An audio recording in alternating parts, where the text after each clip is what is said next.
quieter for me in that respect, but it was convenient when you had kids because everything you could walk to.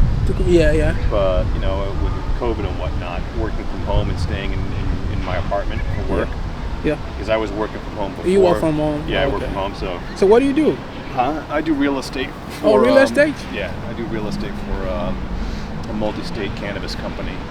So I find dispensaries, grow, process facilities, things like that. I do the financing on it. It depends. Have you been to Oklahoma before? No, I have not. Try it. They have a lot of I know. dispensaries. Oklahoma like has. it's like how they have like a corner store in New York. Yeah.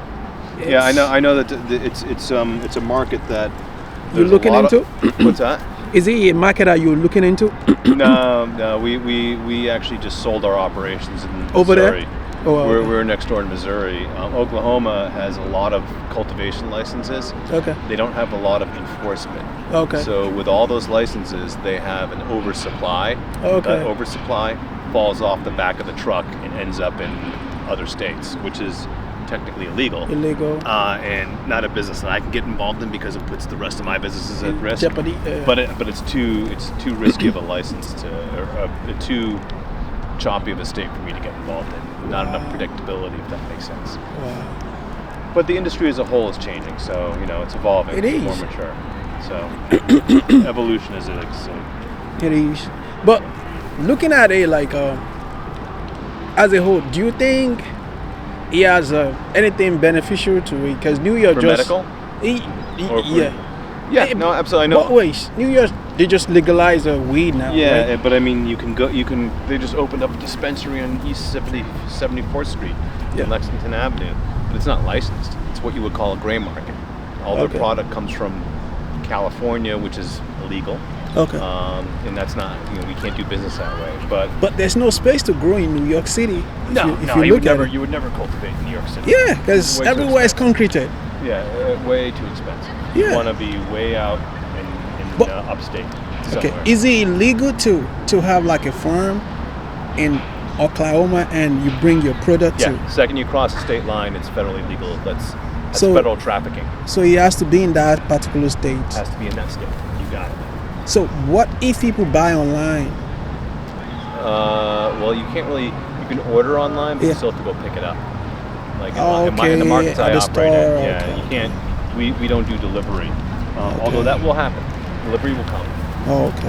But when it becomes legal federally, then you're going to have people start doing. The market will be much more fulsome, and you'll be able to grow in Oklahoma and sell in New York, or grow in New York and sell in Massachusetts. It'll be like any other type of commoditized product, where there's a bunch of big producers and maybe some smallers. Like there'll be the Budweiser, and then there'll be the craft grow, like the Sierra Nevada. So there'll be a mix.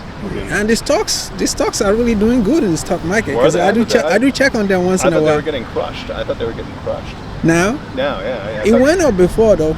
They did, but you know what though? We're not public, and I'm happy that we're not. Too much scrutiny.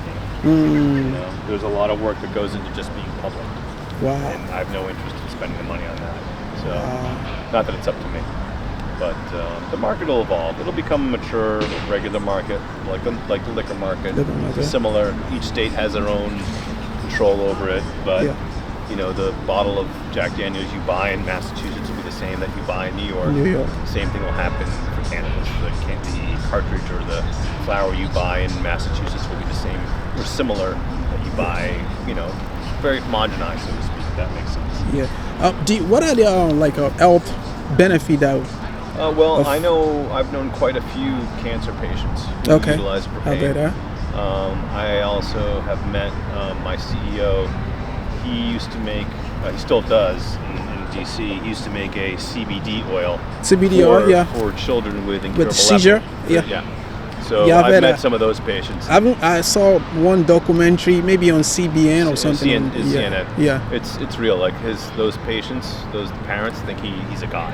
Because their kids were 30, 40, 50 seizures a day. Wow. They're down to like a couple, and it's not because of him, but he was able to provide medicine to them that they didn't have to fly out of the state for. Yeah. They can just get it in Washington. Does it DC. work for older people when it comes to pain? It depends. Killing? Well, yeah, it depends. It's also good for sleep.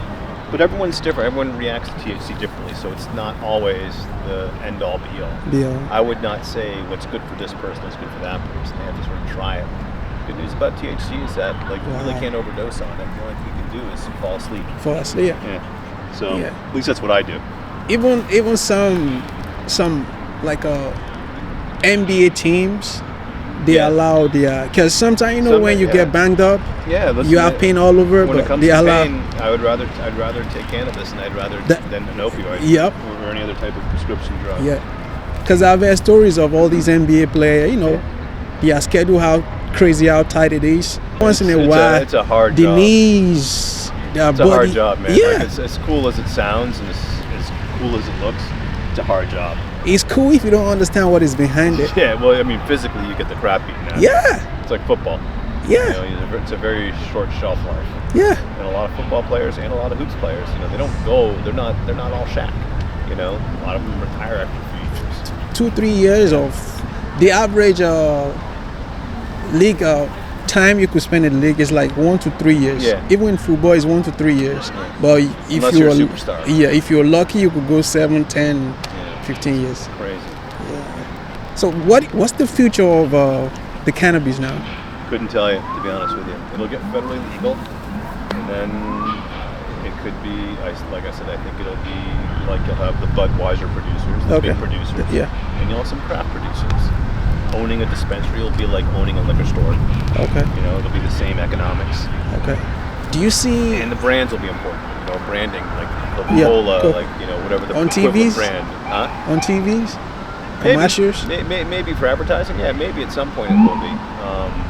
A lot of places don't allow you to advertise. Okay, they just let you. Because like liquor, they wouldn't let you advertise for beer for a long time. Now you can. Cannabis will be the same way. Right now you can't advertise in a lot of ways, but it'll change. It'll change. Even some cigarette, they will say, okay, before they started commercial, they will say the smokers are liable to, Well, they actually, I don't think you're allowed to advertise for smoking anymore. Wow. Because it is so detrimental to your health. To your health. Although so is drinking, but It's so funny how people raise brown eyes to cannabis compared to cigarette. yeah. It's I wouldn't compare the two.